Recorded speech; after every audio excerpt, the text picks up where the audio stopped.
Hello, welcome back to All of Things Business. Hello, everybody. I am Palan, your host, and today our guest is Trenton and Michael from the White Bayou. Hang on a second. You're gonna have to. Is it that? Mm-hmm. Okay. Hang on, we're having technical difficulties. Oh, no problem. Hey, Deb, how you doing today? You guys come on in. Hang on, we're having Andy. No problem. Hey, Deb, how you doing today? You guys come on in. Hang on, we're having Andy. No problem. Hey, Deb, how you doing today? You guys come on in. Hang on.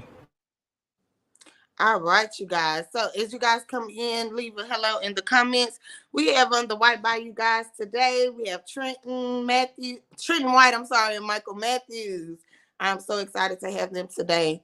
So as you guys come in, drop a comment below. We will open up the floor to them and ask any questions towards the end of the broadcast. But this is just a show, an opportunity for you all to get to know these artists and see everything, how they got started in their business, things like that, and just to get to know them and see what they have to offer with their company. It really inspires our community and gives us a chance to kind of learn from them and get to know everything that they have going. So I want to thank you guys again for coming into the show. Thank you for having us. Yeah. Yes. I kind of wanted to start off with a little background history of what did you used to do before you made Wreath. And I guess we could start with you, Trenton. I know you have an amazing story about that, and I just love it. So you can go ahead and tell us a little bit about yourself and what you used to do before you made Wreath. So I was a art teacher for 13 years, and was it 2018? Michael received a new job in Louisiana. We were living in Alabama, and I was loved my job teaching, and so we decided to move for Michael's work. And when I moved to Louisiana, the teaching jobs weren't that great. So I think I taught at one school for about 2 months and quit. And that is something you do not do as a teacher, is quit in the middle of the year, but it happened. And I ended up getting another job in the middle of the year and teaching. I taught about 1.5 years here, but after the first job, I started making wreaths. And I just noticed everywhere around our neighborhood, everybody decorated, all year long. Didn't matter. And so I thought, well, I can make that and maybe try to sell some of that. And, I never really thought of it as a full-time thing, but I started doing it. And then I went to some workshops and, started doing lives, and that pretty much is where it all started. Where it all started. So who was the first maker that you found, when you went to Facebook or went to learn, or some people went to YouTube? Terry Lynn Marshall. Terry Lynn Marshall. Okay. And I was lucky enough to become friends with her, so I'm good friends with Terry. And she's helped me a lot in the beginning. She was actually the first wreath maker I met, and I was, I met her and Scott, and I'm trying to think of who else was at that event. I know it was her and Scott at the first workshop I ever went to. And so I just became friends with both of them very early on. Oh, that's good. That's really good. So what did you think, Michael, when he said he was going to make wreaths and not go back to work? Now that part, I was like, hang on now. No, it was really bad. I mean, I even told him at some point the school situation was so bad. I'm like, just quit. We'll figure something out. And he had started doing Facebook Lives. And I mean, it's like anyone else who starts doing lives. You started out with 4, 5, 6 people, and then it went to 10 and 20. And, it just takes a while to build. I used to come home every day and I would be like, I'm going to do a live at 4:00 every day. Yeah. And so after school, I would just do a live, and I just didn't really pay any attention. I just thought it was a little hobby because he's always been crafty. He would either be painting or doing something like that. And then he quit work, and we're like, we're gonna do this. And you did craft shows. I did a couple craft shows. And then I think somewhere along the way, probably in November of 19, I believe. Yeah, November of 19. He had been doing lives, and he was starting to get quite a, our little community was starting to grow. Yeah. And I'm like, well, maybe I'll come sit out here while you do, because we do lives in the garage. Yeah. So I'm like, I'll come out here and sit with you. And so I used to just kind of sit back. He would in the just corner. sit and like read comments, like whisper them to me. I'd be like, Candy just says same thing my husband said.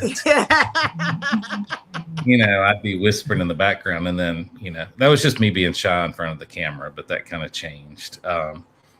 And then, I kind of saw that it was more than just a hobby. So yeah, I was on board. That's really awesome. It takes a strong support system to really keep going with your business. I mean, you're very passionate about it, and sometimes you have family or a spouse who really don't understand. So that's really good that you were supportive to him, and really supporting him in making that transition, because it is a big transition to make. So when did you decide to like really make it a full-on business, or did it just kind of come as you grew your business? Yeah, I think in the beginning, I kind of set goals. Like I said, would say like, when I get so many followers, then I'm going to do this. So the first thing I did was, when I hit 5,000 followers, I started my private group, Beneath the Bayou. Awesome.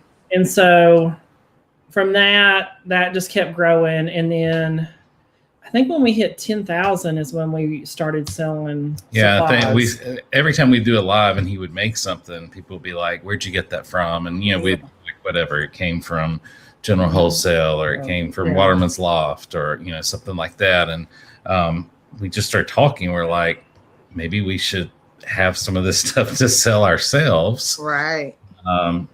That's what we decided. When we hit 10,000 followers, we would start selling supplies. Yeah.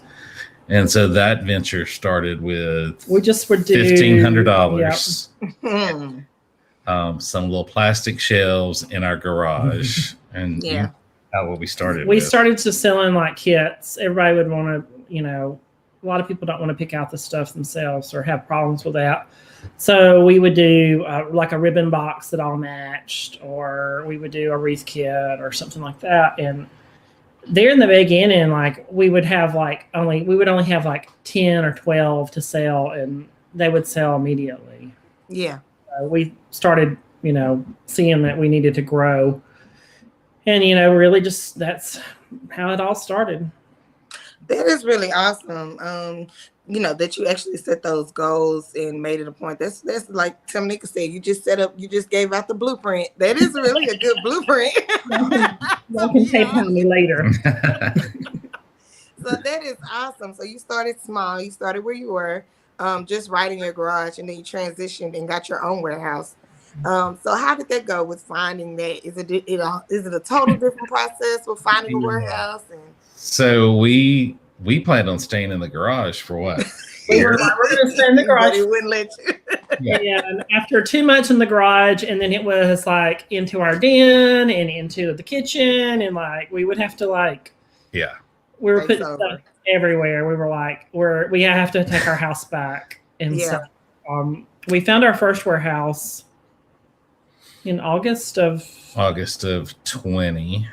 Yeah. So it was So that was another thing. I mean, out of all the horrible things that came out of COVID, this was a blessing for us, in that so many people were at home, and it was such a captive audience, and we were able to, I think it gave us a bigger audience to let people know who we were. Right. And so we found that warehouse, and, it was 2,400 square feet, and we're like, oh wow, this is going to be all we ever need. This is look at all this room we have. And we had to, because our first shipment from Craig Botman was coming, and like the only place for it to go was the driveway. Right. And that was not going to work, obviously. No. That was no. So we got that warehouse in August of 20, and we stayed in it for. We just moved out in We just moved out May. in May, so we did not make our 3 years that we planned on there, and we just bought our new warehouse. Yeah. Yes, I'm so excited about that. So tell us a little bit about your new warehouse. I know you guys are having a grand opening June 11th, right? Yes. June the 11th, you guys, with some awesome designers, guest designers there. So Yeah. tell us a little bit about that. Countdown is on. We're working every day, like 12 hours a day, trying to get this place ready. I don't. It's I don't think we realized how much stuff we had, and then how much stuff we had coming too. Right, and then we've never had the pleasure of having everything listed and on the website and out on display all seasons. We were always just season. Like right now, we would start transitioning over and doing Halloween and fall. Okay. And Christmas, and we would take patriotic off and Easter off and all yeah, that. we would have to store that because we didn't have room to display it or keep it out. So we were storing, and that's one good thing that the new warehouse does is we can keep those things listed all year as long as we have them in stock. Yeah. So because we've gone from 800 square feet in the garage to right at 8,000 square feet. Woo, Lord, 10 times. The Lord will do it. The Lord will do it. So we have been very blessed. Yeah, the open house is going to be awesome. It's just going to be us hanging out with Jordan and Megan. Are going to be special guests. So Megan of Gal versus Glue Gun and Jordan Matthew of Designs by Jordan are going to be hanging out with us, and we're just going to have fun and do some demos and meet and greet and mingle with folks. All free. So all free, you guys. So if you're in the area or not too far, she said it's in Scott, Louisiana. Make sure you guys follow the White Bayou Boys and look that up, because that's going to be a treat to actually go and meet them and meet the designers and see everything in the new warehouse, do a little shopping, especially with our major season coming up, you guys.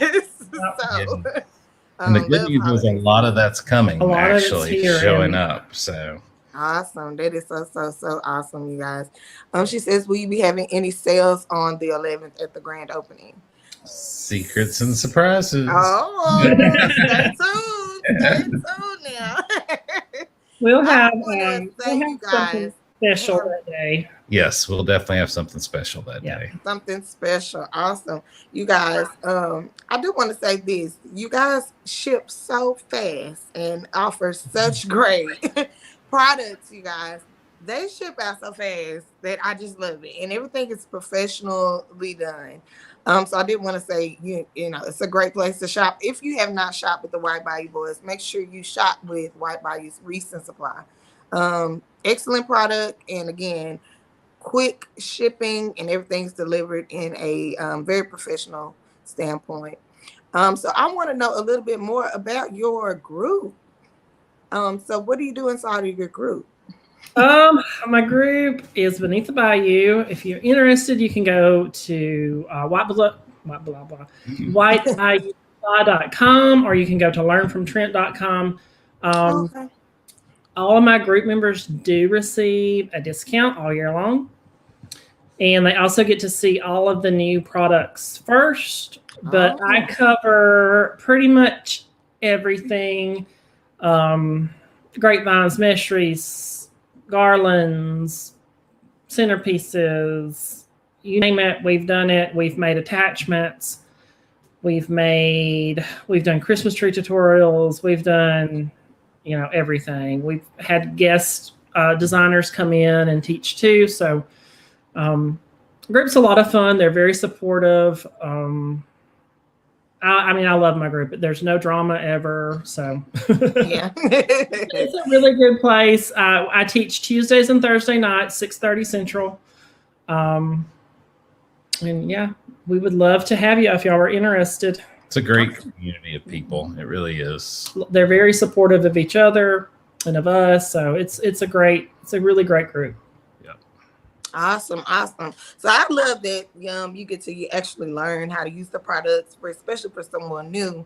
You know, you don't have to scatter. I love those types of groups where you don't have to scatter and see, well, where did you get this? And then you got to go here, you got to go there, and then you go look at the tutorial and you try again. So to just be like, oh, I can order this kit, or I can go right to this website, order, and he's showing me how to create this type of design. That is totally awesome, especially for a new wreath maker and someone in our community. So I've learned a lot from you guys just from being here and being on this segment. I know a lot of people have also. Just to hear that you guys set a gold standard, and once you showed up every day, 4 o'clock, being consistent, okay, being consistent after school, and you had to step out on faith and actually make those decisions to transition. And if you show up every day, is the main thing. So I want to appreciate you and tell you I appreciate you and thank you for coming on and sharing your story with us. And be sure you guys make sure you guys follow him. And if you would like to join that group, go to learnfromtrent.com and follow him. You guys follow the White Bayou Boys. This interview and podcast will be on Spotify. You all can always come back and watch the replays here. And next week we will have on Fancy with the Fancy Front Door. So I'm super excited about that. It's just a platform for us to learn about how you guys got started and kind of inspire us as the wreath making community. So I appreciate you for coming. Well, thank you for having us. Thank you very much. To come. Yes, I want to thank you all for watching. If anyone had any other comments or questions, she says thanks for all the helpful info. Trenton is an awesome coach. We're one big family. All right, Jill. She says she's getting her shipping cart ready. Thank you guys so much for watching. So come back right here Sunday. It'll be at 8 p.m. Central Standard Time with the Fancy Front Door. And I'll see you guys later. All Thanks right. for watching. Bye.